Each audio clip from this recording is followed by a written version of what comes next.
Assalamu aleykum, hər vaxtınız xeyir olsun. Əziz 07 həvəskarları diqqətdən qulaq asın. Respublika vurmuşam bir-birinə. Əslində bir demək gözəl vəziyyətdən 07 satmışam.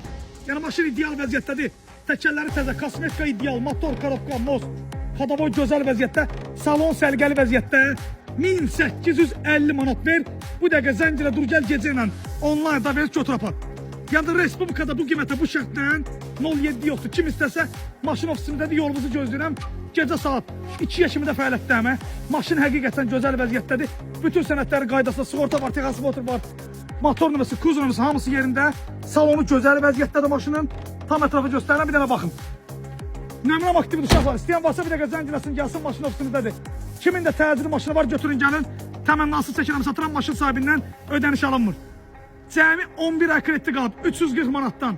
2004-ün gözəl və 07-si təkərləri təzə, hər bir şey qaydasında. Yolunuzu gözləyirəm. Bir daha deyirəm, kimin də nə təcili maşını varsa götürün gəlin. Təmənnasız hər birimizin qulluğunda maşın sahibinə ödəniş alınmır. Ünvanımız razıdır. Takip atın, nömrəm aktivdir. Çox sağ olun, minnətlərim var olunuz.